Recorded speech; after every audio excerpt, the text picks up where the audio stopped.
안녕하세요. 법과 정치 뉴탐스런 진행하고 있는 황승민입니다. 저하고 이제 20개가 넘었거든요. 20개가 저번 강에서 넘었고, 자, 이번 시간에는 이제 22번째 강에서 이제 만나 뵀는데요. 자, 이번 시간에는 이제 배울 주제는 이 민사 분쟁이 발생하거든요. 민사 분쟁. 근데 그 민사 분쟁을 해결하는 방식은 대체 무엇인지라는 것을 배울 예정인데요. 그거 하기 전에 저번 시간에 아주 중요한 불법행위, 그 다음에 특수불법행위, 민사상 손해배상 청구와 관련돼서 정리했던 거 간단하게 마무리하고 넘어가도록 하겠습니다. 자, 선생님이 다시 한번 말씀드리는데요. 제가 OX 해드린 거 있죠? 자, 이거 아무 생각 없이 이거 O냐 X냐 수업 들으면서 하시면 안 되고요. 여러분들이 반드시 해보시면 도움이 훨씬 됩니다. 아시겠죠? 자, 1번부터 가도록 하겠습니다. 자, 책임 능력이 없습니다. 자, 책임 능력이 없는 자는 불법행위로 인해 발생한 손해에 대해서 배상받을 수 없다. 여러분들, 우리가 이 불법행위의 성립 요건 중에 책임 능력이라는 게 있었죠. 그런데 그거는 가해자의 입장이었습니다. 그런데 이 피해자가 책임 능력이 없답니다. 그거는 상관이 없죠. 무슨 얘기냐? 책임 능력 여부와 손해배상 받는 것의 여부는 관련이 없습니다. 여기서는 피해자가 손해배상을 받느냐라는 것이죠. 책임 능력이 없거나 있거나 상관없이 받을 수 있습니다. 아시겠죠? 태아도 받을 수 있죠. 자, 그래서 1번에 X 하시면 되고요. 그 다음 2번. 손해는 반드시 금전으로 배상한다? 아닙니다. 뭐냐? 합의만 되면 다른 수단으로도 가능합니다. 됐고, 3번. 특수불법행위는 무과실책임의 원칙에 의한다. 특수불법행위 중에서 공작물 소유자의 책임만 무과실책임이었고요. 나머지는 아니었습니다. 그거 암기하셔야 돼요. 그래서 X 하시면 되고, 그 다음에 204번. 책임 능력이 있는 미성년자의 불법행위의 경우, 이게 무슨 소리인지 아시겠죠? 책임 능력이 있는 미성년자 불법행위. 뭐냐? 중딩, 고딩 정도의 학생들입니다. 자, 그러면 피해자는 해당 미성년자를 상대로 민사상 손해배상을 청구할 수 없다? 아니죠. 미성년자, 책임 능력이 있는 미성년자를 상대로는 할 수 있습니다. 아시겠죠? 그래서 204번은 X 하시면 되고요. 205번. 책임 능력이 있는 미성년자의 불법행위의 경우 피해자는 해당 미성년자의 부모를 상대로 손해배상을 청구할 수 있죠. 그런데 여기서 말하는 손해배상이라고 하는 건 특수가 아니죠. 일반 불법행위자로서의 책임이다. 다시 한번 얘기해서 뭐냐? 책임 능력이 없는 자의 부모의 책임은, 감독자의 책임은 특수불법행위이지만 책임 능력이 있는 미성년자의 부모의 책임은 일반 불법행위자로서의 책임이다. 요거 정리해 두셔야 됩니다. 그 다음 206번. 사용자는 피용자의 행위가 고의 또는 과실이 없는 경우에도 배상 책임이 있다? 무슨 소리입니까? 피용자, 근로자가 사고를 친 경우에 그렇게 되는 거죠. 그런데 고의 과실이 없습니다. 그럼 불법행위 한 적이 없거든요. 그러므로 배상 책임이 없습니다. 206번 X. 207번. A가 운영하는 가게의 종업원 B가 몰래 나갔어요. 이거 무슨 얘기입니까? 이거는 사무 집행 중이 아니었다는 얘기죠. 그러면 몰래 나가서 사고 쳤습니다. 이걸 할 때는 사용자는 배상 책임이 없습니다. 아시겠죠? 오케이. 그 다음 208번.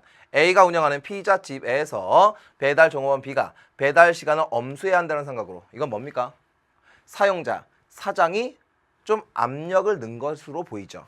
과속을 하다가 행인 C를 다치게 했습니다. 그러면 그 사고 낸 배달원과 그 다음에 그 피자집 주인 모두 배상 책임이 있습니다. 아시겠죠? 그래서 208번은 O 하시면 되고요.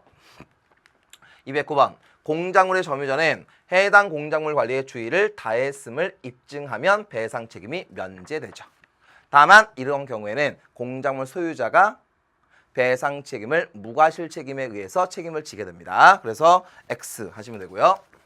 210번. 자, 동물 소유자와 점유자가 다르면 해당 동물이 피해를 일으켰어도 소유자는 배상 책임을 지지 않는다라고 되어 있습니다. 자, 보실까요? 여러분들, 제가 저는 그 애완견이라든가 뭐 이런 거 키우는 거 개인적으로 좋아하지 않는 편인데, 여러분들 선생님 집에 만약에 애완견이 있다고 쳤을 때, 자,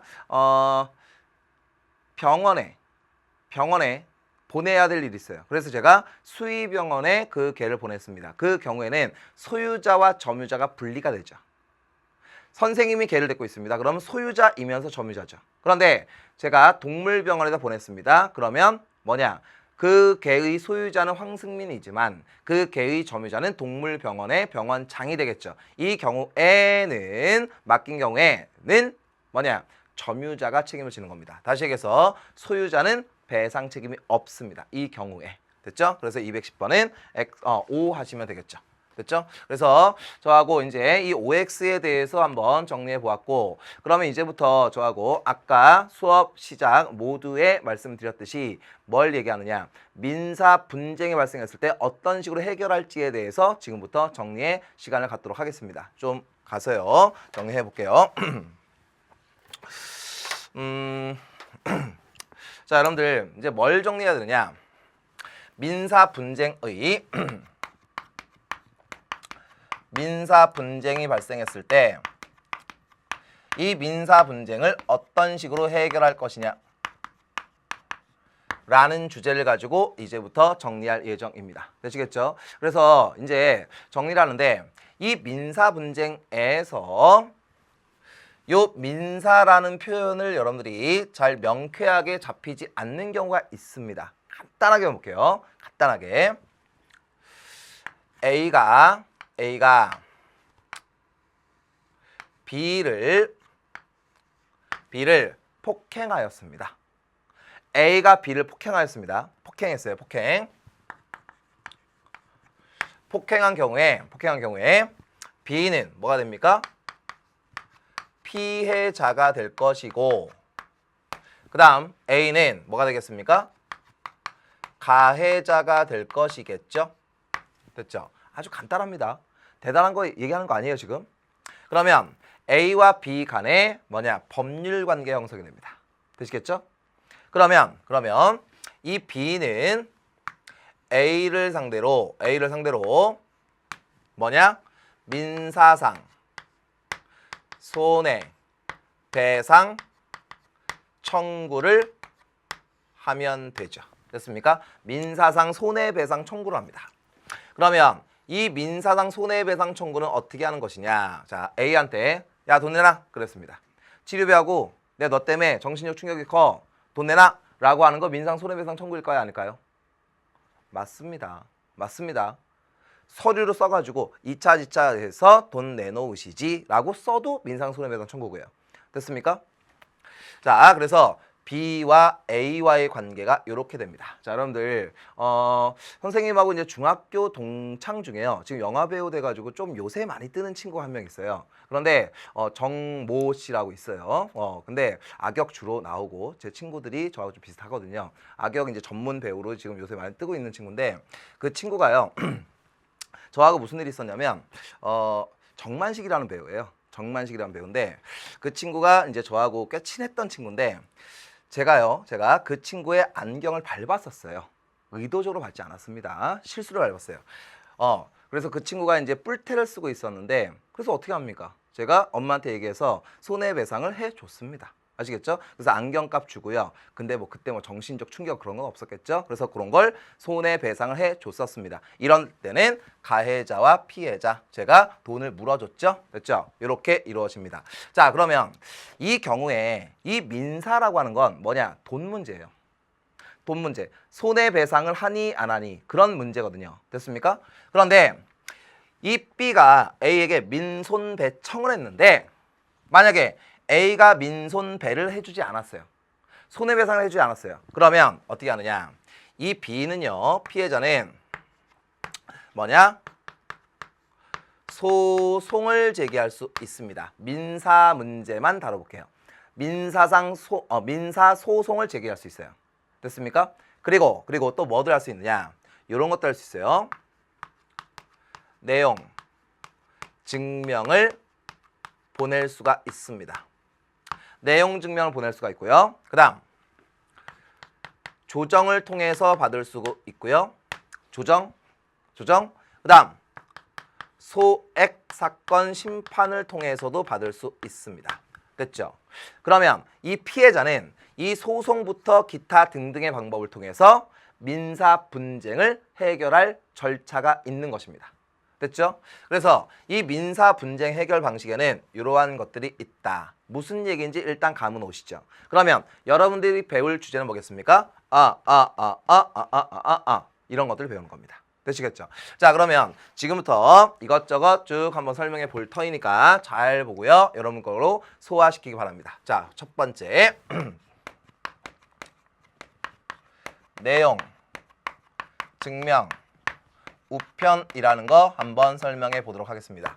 자, 여러분들 내용, 증명, 우편이 잘 감이 안 오는 친구들은요. 아빠 또는 엄마한테 내용 증명이 뭐야? 라고 한번 물어보십시오. 그러면은 엄마, 아빠들께서도 잘 아시는 주제입니다. 자, 이 내용 증명 우편이라고 하는 건 뭐냐? 나의 주장하는 내용을 우편을 담당하는 기관이 뭐죠? 우체국. 내가 주장하는 내용을 우체국에서 증명하는 제도라는 뜻이에요. 알겠습니까? 우체국에서. 자, 그러면 여러분들이 어떤 당사자와 분쟁이 발생해서 법률관계가 형성이 됐습니다. 그러면 여러분들이 그 친구한테 무언가를 알려야 돼요. 그런데 이거를 공적으로 증명해서 알려주고 싶습니다. 그럴 때 아주 유용한 제도가 내용증명 우편입니다. 됐죠? 자, 한번 볼까요? 예를 들어서 전자상거래를 하였습니다. 전자상거래 했어요. 전자상거래. 무슨 샵 이런 데 있죠. 근데 이 전자상거래를 통해서 내가 물건을 구매하였습니다. 무언가를 구매했는데 이 구매한 이후에 이거를 우리가 배우는 주제입니다. 그 구매한 물건을 철회할 수가 있거든요. 일정 기간 내에 철회를 해야 되는데 이 철회를 할 때는 여러분들이 7일 이내에 철회하면 됩니다. 단순 변심에 의해서도 철회할 수 있어요. 따로 이 주제는 설명합니다. 그런데 이 7일 이내에 철회를 해야만 하는데 7일 동안요. 내가 물건을 산 어떤 중소기업이 있을 거 아닙니까? 그런데 그 중소기업에서요. 철회를 받지 않고 있는 거예요. 전화를 안 받고 있어요. 그러다가 7일이 넘어가면 어떻게 되겠습니까? 철회 못하는 거 아닙니까? 무슨 얘기인지 아시겠습니까? 이해가 되시죠? 그러면 7일 이내에 내가 철회했음을 공적으로 증명을 받아야 될 거 아닙니까? 이럴 때 쓰는 대표적인 제도가 내용증명 우편입니다. 아시겠죠? 그러니까 여러분들도 이 내용증명 우편을 활용할 수 있을 기회가 꽤나 있는 것입니다. 되시겠죠? 책을 샀다, 뭐 했다 그런 경우에 내용증명 우편이 굉장히 유용한 제도가 될 수 있어요. 그러면 이 내용증명이라고 하는 건 뭐냐? 봐. 그 사건 사고에 당사자에게 여러 가지 문제의 공적 해결 절차로 돌입하였음을 알려주기 위한 목적입니다. 자, 보십시오. 그 상대방에게, 당사자에게 뭐라고요? 공적으로 나 이제 당신에게 문제 생긴 거 공적으로 해결하고 싶거든. 그 해결 절차로 들어갔다라는 걸 그 사람에게 알려주기 위한 취지입니다. 됐죠? 그러면 어떻게 하느냐? 누구에게 어떤 내용을 언제 무슨 일이 있었는지 라는 거를 써요. 그래서 세 통을 준비합니다. 특별한 형식이 있는 건 아니에요. 세 통을 준비해서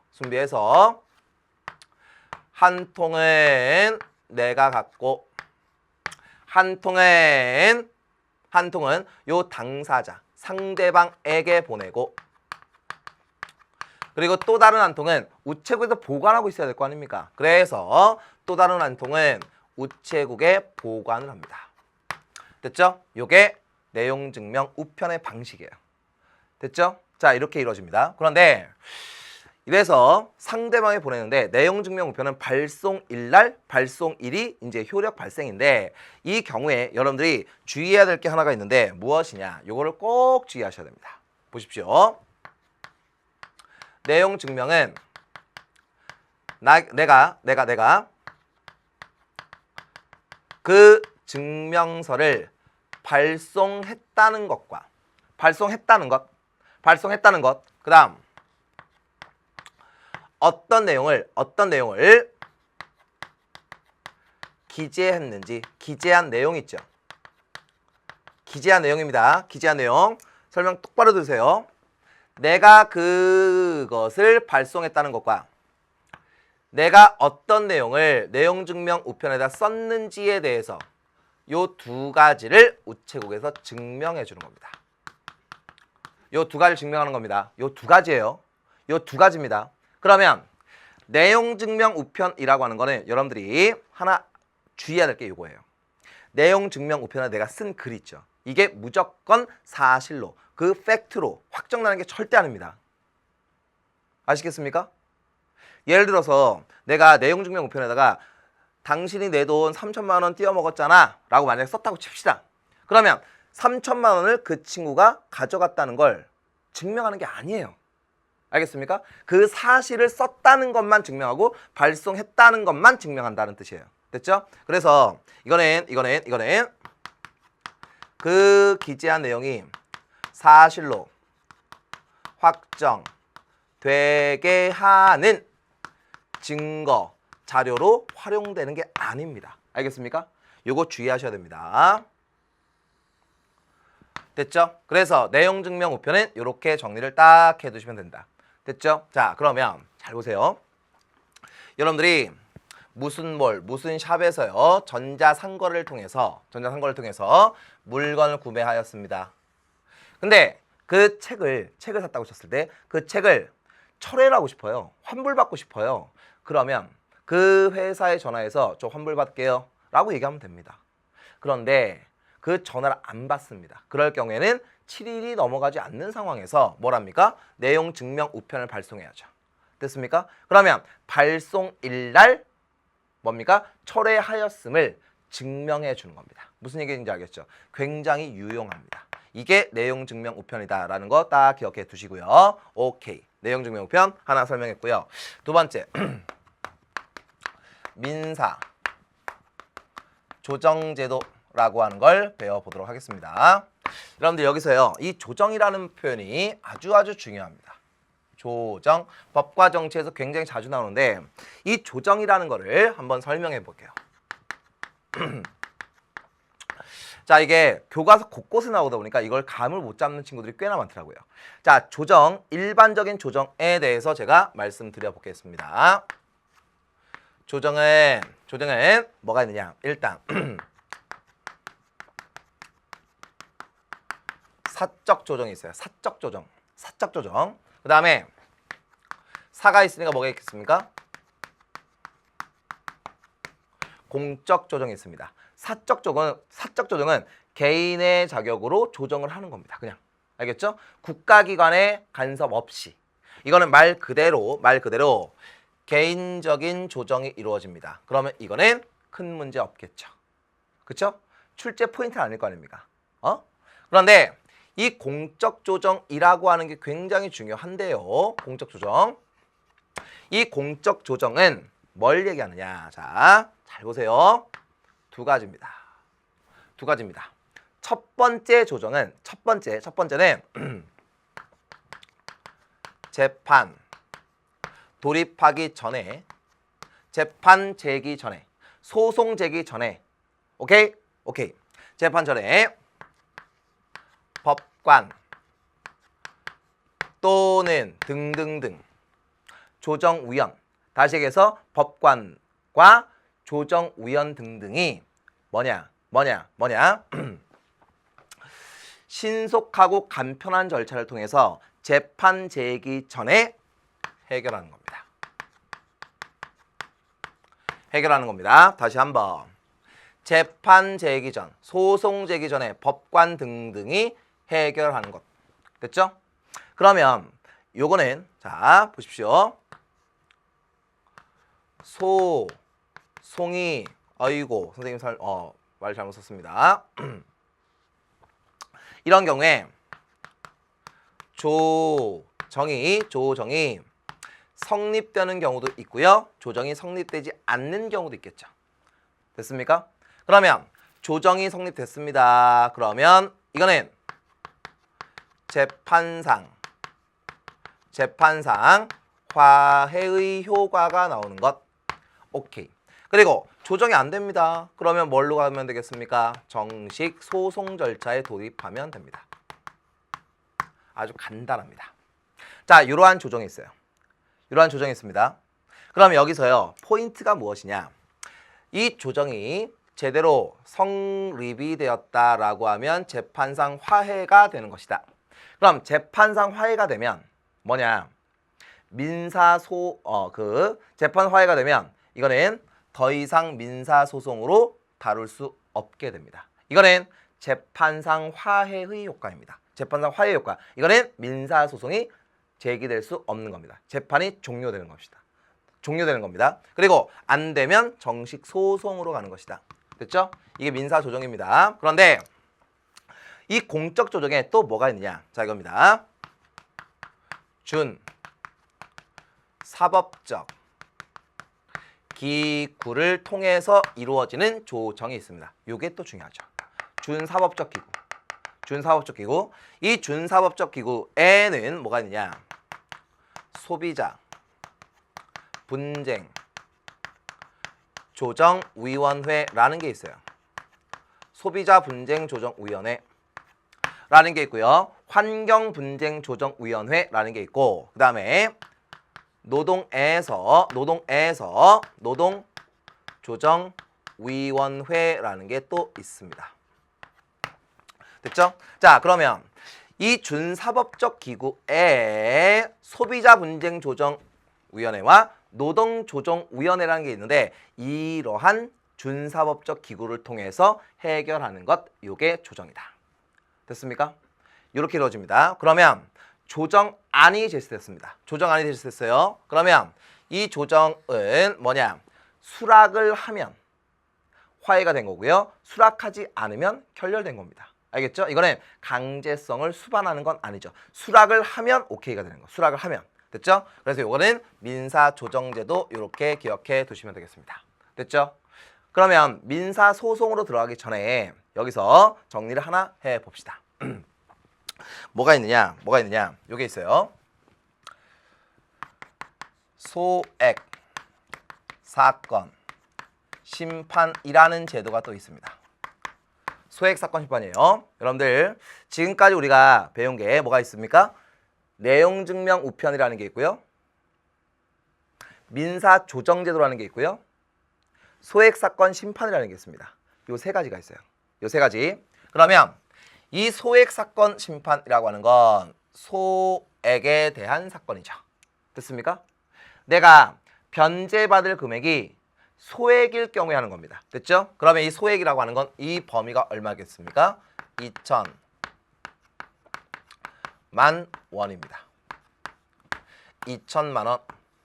2천만 원이 초과되지 않는 범위 내에서 재판이 진행되는 것, 사건들이라고 생각하시면 돼요. 됐죠? 그러면 이 소액 사건 심판인데, 자, 이거는 일단 원칙을 1회, 변론을 대체로 진행하게 됩니다. 1회 변론입니다. 1회 변론. 됐죠? 그리고 원고, 그러니까 그 피고가 불출석하거나 그러니까 가해자죠. 피고가 불출석하거나 그다음에 답변서도 보내지 않으면 즉시해서 원고 승소 판결도 낼 수 있다. 이게 소액 사건 심판이다. 이렇게 보시면 되겠습니다. 됐죠? 자, 그러면 여기서부터 좀 보여주시면 좋을 것 같습니다. 네, 여기서요 세 가지를 배웠거든요. 세 가지를 배웠는데 이 중에서 제일 신경 쓰이는 게요 조정이에요. 조정. 이 조정인데 이 조정이라고 하는 거 여러분들이 조금 더 신경을 써야 되는데, 여기서요 요거를 바로 한번 정리해 볼게요. 여러분들 대안적 해결 방식으로서 이런 것들이 있거든요. 협상이라는 게 있고, 그 다음에 조정이라는 게 있고, 그 다음에 중재라는 게 있습니다. 협상과 중재와 중재라는 게 있어요. 그러면 여기서요 이 협상이라고 하는 건 말 그대로 뭡니까? 가해자, 피해자가 만나는 거예요. 됐습니까? 가해자, 피해자가 만나는 거예요. 그리고 조정이라고 하는 건 뭐냐?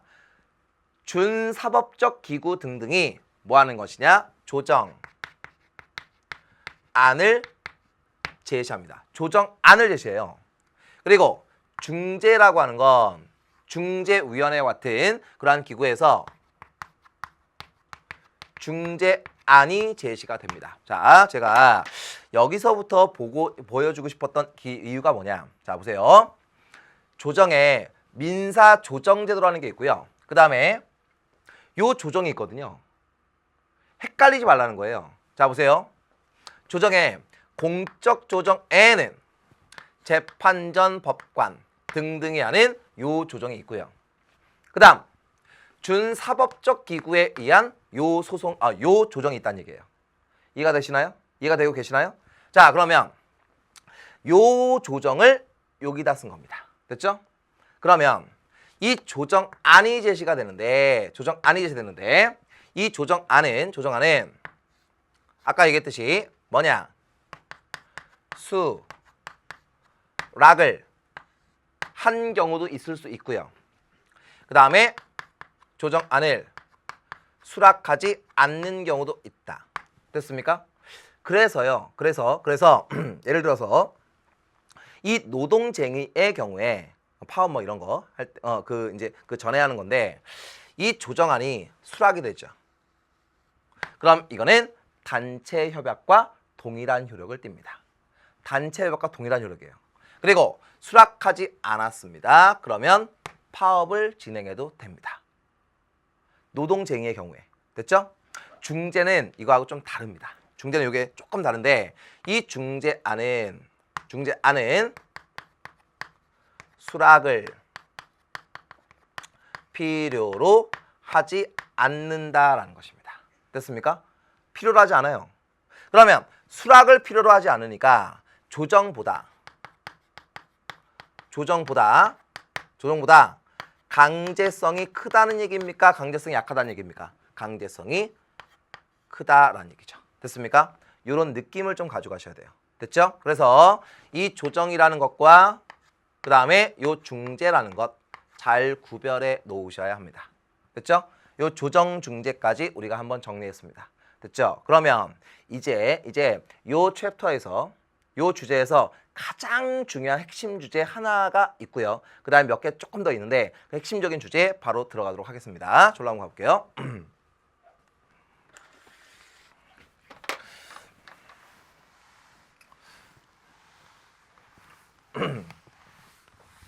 자, 이제 그 핵심적인 주제라는 게 무엇이냐? 대체 이겁니다.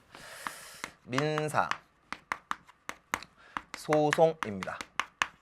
민사소송. 일단 민사소송의 절차를 여러분들이 눈여겨봐 두시고요. 그리고 나중에 민사소송과 형사소송, 그전에도 한번 얘기한 적이 있는데 그거 구별하고 그렇게 할 거거든요.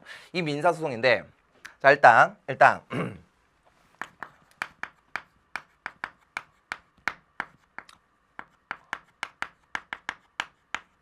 분쟁이 발생하게 됩니다. 이게 무슨 얘기입니까? 어렵게 생각하지 마세요. 돈 문제가 발생했다는 얘기예요. 돈 문제. 나는 저 친구에게 돈을 받을 게 생겼다는 얘기죠. 됐습니까? 내 돈을 저 친구가 뭔가를 사고 친 거. 되시겠죠? 자, 분쟁 해결됐습니다. 그러면 그 이후에 그 친구한테 돈 내놔 라고 하면 딱 받았으면 아무 문제가 없는 것이죠. 근데 그 돈 내놔라고 했을 때 돈 내놓지 않은 경우에 진행하는 거죠. 됐습니까? 그러면 소송을 제기하기 전에 해야 될 것들 그리고 소송이 제기가 된다. 그 다음 변론이 시작된다. 변론. 그 이후에 판결이 이루어진다. 그리고 그 이후에 강제 집행이 이루어질 수도 있다. 요 단계를 간단하게 보시면 됩니다. 자, 보십시오. 어려운 거 하나도 아니거든요. 생각을 하시면 됩니다. 여러분들이요 가해자 또는 피해자라고 생각을 해보십시오. 자, 어떻게 하느냐? 여러분들이 뭘 생각하는 게 훨씬 유리하냐면 여러분들이 피해자라고 생각하시면 돼요. 피해자. 어떤 사람한테 돈을 받을 게 생긴 겁니다. 어떤 사람한테 분쟁이 발생했어요. 됐죠? 그러면 소송을 제기하기 전에 여러분들이 반드시 기억해야 되는 게 하나 있어요. 이거는 공부라고 생각해야 되겠지만 실제로 공부할 때 여러분들이 당사자가 되면 너무 좋아요. 너무 쉬워요. 여러분들 소송을 제기를 왜 하려고 하겠습니까? 결론이 뭐예요? 이기려고? 아니에요. 이기려고 뭘 소송을 합니까? 이겨봐야 뭐합니까? 돈을 받아야죠. 아무리 판결에서 아무리 재판에서 이긴다 하더라도 돈을 못 받으면 안 돼요. 알겠죠? 그러니까 돈을 받는 게 목적이에요. 돈. 그래서 돈 타령하니까 좀 이상한데 지금 그걸 배우는 거니까 돈 받는 게 목적입니다. 돈 받는 게 목적이에요. 이기는 게 목적이 아니에요. 자, 돈 받는 게 주된 목적입니다. 그러면 소송 제기 전에 잘 보세요. 판결을 받았다고 쳐봅시다. 그러면 내가 거짓말을 하지 않았다면 내가 승소할 거 아닙니까? 그럼 난 돈 받을 수 있겠죠. 그런데 그 가해자에게 돈이 없으면 아무것도 안 되거든요. 아무것도 안 돼요. 그러면 어떻게 되느냐? 소송 제기하기 전에 채무자 있죠. 채무자라고 하는 건 빚을 갚아야 될 사람. 그러니까 가해자죠. 가해자. 채무자의 재산을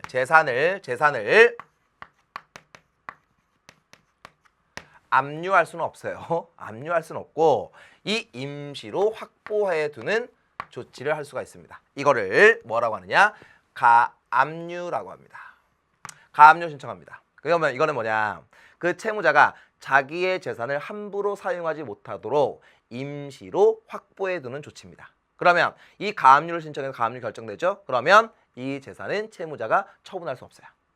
됐죠? 확정적으로 확보하는 건 이거는 압류라고 하고. 됐죠? 소송 제기 전에 요걸 합니다. 그럼 가압류는 해야 됩니까? 아니면 그러니까 가압류는 해야 되는 것입니까? 하면 좋은 것입니까? 하면 좋은 것이죠. 됐습니까? 반드시 해야 되는 게 아니라 하면 좋은 것이죠. 그러니까 여러분들이 민사 분쟁이 휘말렸어. 그러면 여러분들은 가압류 신청하는 게 훨씬 유리합니다. 됐고, 두 번째. 소송을 제기합니다. 소송 제기에서는 자, 소장을 제출합니다. 소장 제출. 들어봤죠? 소장 제출. 그럼 소장을 제출하면 뭐냐? 그 가해자라고 이제 그 가해자라고 주장이 됐던 그 가해자 있죠. 그 가해자에게 부본을 송달해 줍니다. 보내줍니다.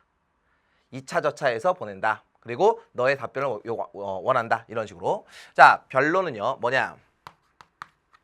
주장을 하고요. 그 주장에 대해서 답변을 합니다. 그리고 그 답변을 함과 동시에 새로운 주장을 펼칩니다. 항변을 합니다. 됐죠? 그러면 주장을 하는 사람도 당연히 입증을 해야 되고요. 항변을 하는 사람도 당연히 입증을 해야 됩니다. 자, 보십시오. 돈을 갚지 않아서 채무자 또는 가해자가 된 사람 있죠. 그 사람은 가만히 있으면 되고요. 나는 저 사람에게 돈을 못 받았다고 주장하는 원고 있죠. 원고가 입증해야 됩니다. 알겠죠? 그런데 다만 그 피고 입장에서 새로운 주장을 하는 항변을 펼쳤다. 그러면 항변에 대해서는 입증 책임이 당연히 있고요. 알겠습니까? 알겠죠? 주장에 대해서 항상 입증 책임이 따르게 됩니다. 자, 그리고요. 판결을 받게 됩니다. 판결을 만약에 승소했다라고 가정을 할까요? 승소를 하게 되면 당연히 돈을 받아야죠. 그런데 승소를 했음에도 불구하고 그 채무자가 돈을 주지 않으면 강제 집행에 돌입하게 된다. 이게 민사소송의 절차입니다. 됐죠? 어려운 내용은 아니라고 보이고요. 됐죠? 그런데 이쪽으로 와서요.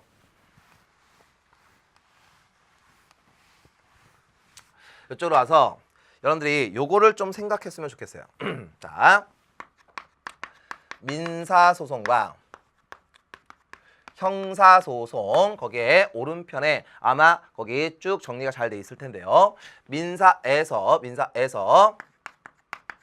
원고와 피고가 있고요. 그 다음에 형사에서 원고와 피고인이 있습니다.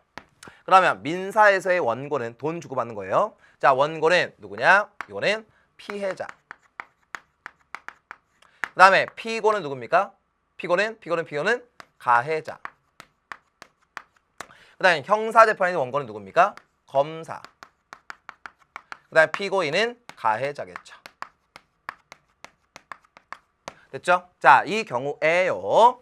이 원고, 민사에서의 원고, 형사에서의 원고는 입증 책임을 지게 됩니다. 입증 책임을 집니다. 이해가 되시나요? 오케이. 자, 그리고요. 이 민사에서는요. 뭐냐? 돈이에요. 배상. 여기는 형벌입니다. 그리고 민사에서는요. 국선 변호인 제도가 존재하지 않고요. 형사에서는 국선 변호인 제도가 존재합니다. 여기는 반드시 변호사가 있어야 되거든요. 그리고 민사 소송일 경우에는 그 재판 도중이라도요. 합의 또는 소취하 화해의 경우에는 중간에 종료될 수가 있습니다. 아시겠죠? 형사재판은 그런 게 되지가 않고요. 그래서 여러분들 이 민사와 형사 구별해 놓으시면 됩니다. 됐죠? 여기까지 소송까지 얘기했고요. 그리고 우리의 어떤 법률 구조와 관련되는 기관들이 있거든요. 뭐냐? 대한 법률 구조 공단이라는 게 있어요. 됐습니까? 그 다음에 한국가정법률상담소라는 게 있고요. 그 다음에 대한변협, 대한변호사협회라는 게 있는데 이 중에서요. 여러분들이 좀 신경 써야 되는 게 이 대한법률구조공단 요거 기억해 두시기 바랍니다. 됐죠? 이 대한법률구조공단은 뭐냐? 법률 구조를 위해서 만든 공법인입니다. 공법인. 됐죠? 그런데 이 대한법률구조공단은요. 구조공단은 무료 법률 상담을 진행해요. 무료 법률 상담. 됐죠? 그리고 소송을 대리하기도 하는데 그 소송 대리는 대한법률구조공단의 변호사. 됐죠? 그리고 공익법무관 이런 분들이 대리를 해줍니다. 이 대리해주는 변호사는요. 원고가 아니에요. 대리해줍니다. 그리고 이 대한법률구조공단에서 요거 하나 기억하십시오. 법에 무지하거나 경제적으로 어려운 자들이 신청을 하는 것인데 됐습니까? 이때 대한법률구조공단에게 구조 신청을 합니다. 됐습니까? 근데 이 구조 신청을 받아들일 수도 있고요. 공단은 받아들이지 않아도 돼요. 근데 이 구조 신청을 받아들이지 않았습니다. 예를 들어서 기각했습니다. 기각 가능합니다. 기각 가능합니다. 그러면 이 기각에 대해서 국민은 뭐도 할 수 있을까요? 이의 신청도 할 수 있다. 됐습니까? 기각도 할 수 있고요. 기각 결정에 대해서 이의 신청도 할 수 있다. 이게 대한법률구조공단 간단하게 한번 정리했고요. 한국가정법률상담소는요. 우리나라 최초의 법률구조기관이고 민간단체예요. 여기서는 맨 처음에 가정과 관련되는 일만 하다가 현재는 법률 전반적인 문제를 하고요. 그 다음에 이 대한변협에서도 우리의 법률 구조와 관련되는 여러 가지 일들을 도와주고 있다. 이 정도 생각을 하시면 되겠습니다. 됐죠? 자, 이렇게 해서요. 이 민사소송과 관련되는 거 정리했고요. 그 다음에 대한법률구조공단 정리했습니다. 됐죠? 그럼 가운데로 가서요. 간단하게 책 한번 훑고 그 다음에 문제 확인하고 마무리하겠습니다. 자, 거기 교재를 보시면요. 158쪽입니다. 권리구제 방법으로서 내용 증명, 그 다음 민사조정, 소액사건이라는 게 있고 민사소송 절차가 나와 있습니다. 됐죠? 이렇게 하면 되고 3번 대안적 분쟁 해결 방식으로서 협상, 중재, 조정, 중재라는 게 있고 그 다음에 대한법률구조공단, 한국가정법률상담소, 대한변협이라는 게 존재한다. 됐죠? 그리고 왼쪽 날개에 있는 것들도 잘 봐두시고요. 특히 거기 159페이지 있죠? 159페이지에 민사소송과 형사소송 구별하는 거 있습니다. 그거 예전에도 한번 정리해 드렸었는데 여기 다시 한번 나오니까 여러분들이 다시 한번 쭉 읽어보시기 바랍니다. 됐죠? 이렇게 해서 여러분들이 정리해 두시면 되겠고요. 뒤에 읽기 자료도 아주 잘 돼 있으니까 여러분들이 잘 눈여겨봐 두시면 되지 않을까 싶습니다. 됐죠? 문제 확인하고 마무리하도록 하겠습니다. 자, 여러분들 이런 문제는요. 아주 전형적인 문제거든요. 아주 전형적인 문제. 다음은 채무 불이행에 따른 손해배상 청구 소송의 절차이다. 자, 그러면 여기에다가 간단하게 손해배상 청구와 관련되는 걸 간단하게 부연을 좀 해드릴게요. 자, 여기를 한번 보세요.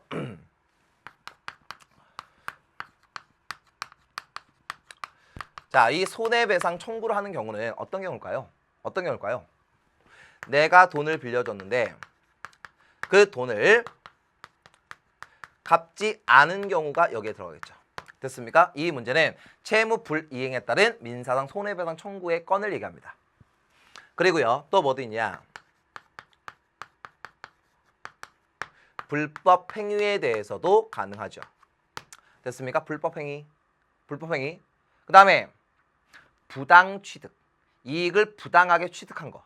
여기도 이렇게 들어가는데 그 경우에 이 채무 불이행에 대해서도 오케이.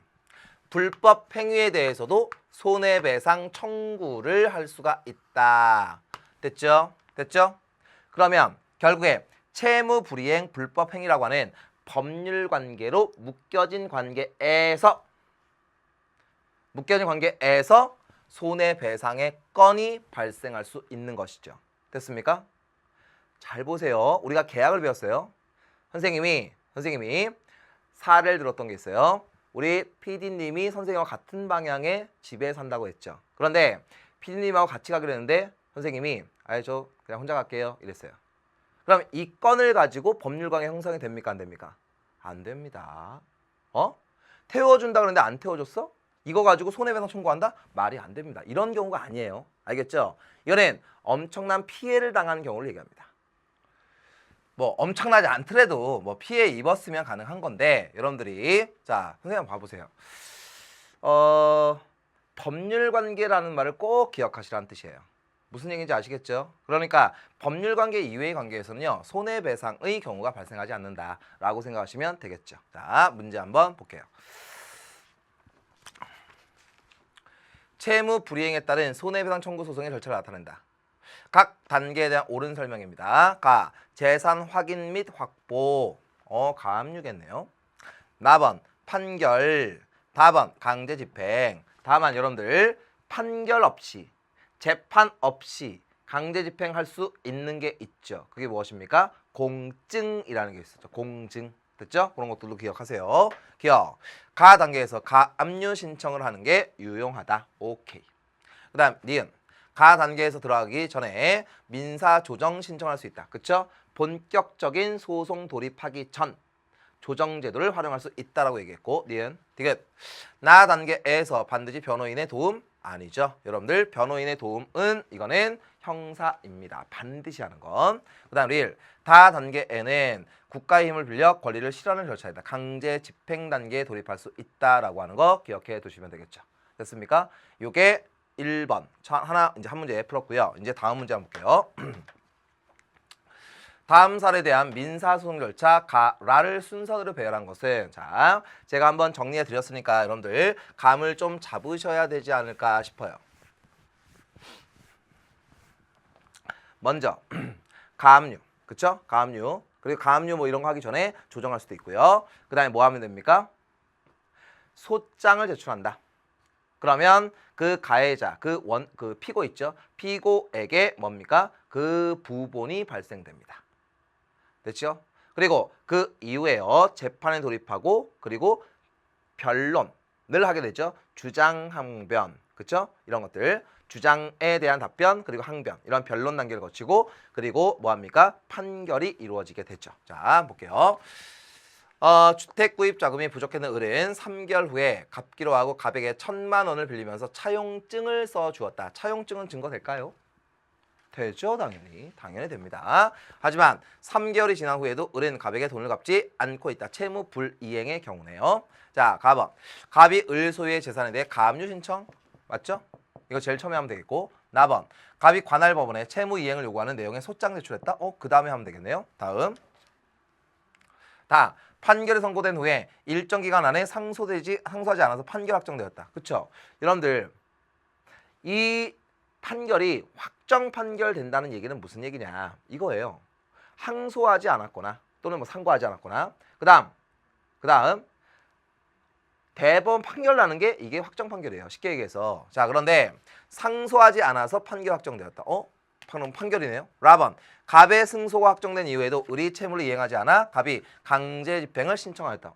순서대로 가나다라 이렇게 가시면 되겠네요. 그렇죠? 아주 간단한 문제였고요.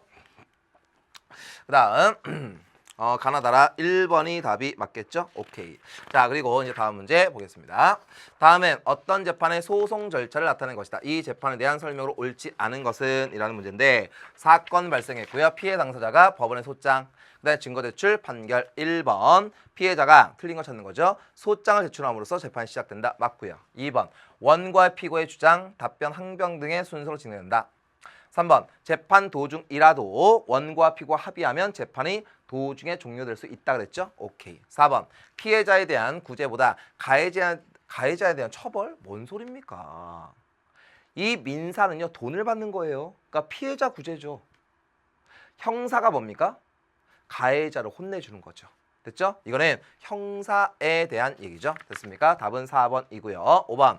상대방의 불법 행위로 인한 손해배상 청구는 이 재판의 대상이 된다. 아까 설명했던 내용이죠. 이렇게 하시면 되겠습니다. 자, 그래서요. 저하고 이제 쭉 한번 정리해 보았는데 이제 마지막으로 이렇게 보시면 되겠죠. 선생님이 이 요약에 대한 게 좀 약간 병적으로 좀 걱정하는 편이거든요. 여러분들 요약된 거 좋아하시면은요. 고득점 안 됩니다. 공부는요 폭넓게 하고요 깊게 하셔야 돼요.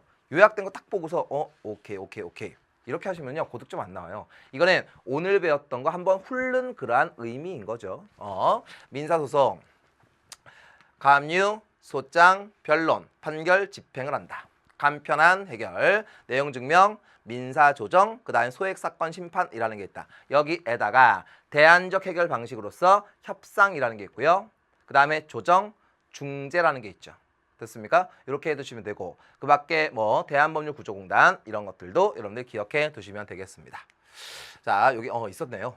자, 그렇게 진행하시면 되겠습니다. 자, 여러분들 이번 시간에 배운 거 난도가 조금 쉽거든요. 좀 외워야 될 게 조금 있으니까 외워야 되는 게 주로 있으면은요. 이게 난도가 조금 어려운 건 아니에요. 여러분들 충분히 암기하고 정리할 수 있으리라 생각을 하고 우리가 다음 시간에는 뭘 정리하느냐? 드디어 법과 정치의 하이라이트 부분으로 들어갑니다. 가족관계와 법, 뭐 혼인, 이혼 이런 것들을 정리할 예정입니다. 여러분 복습 철저히 하시고요. 다음 시간에 뵙도록 하겠습니다. 수고하셨습니다.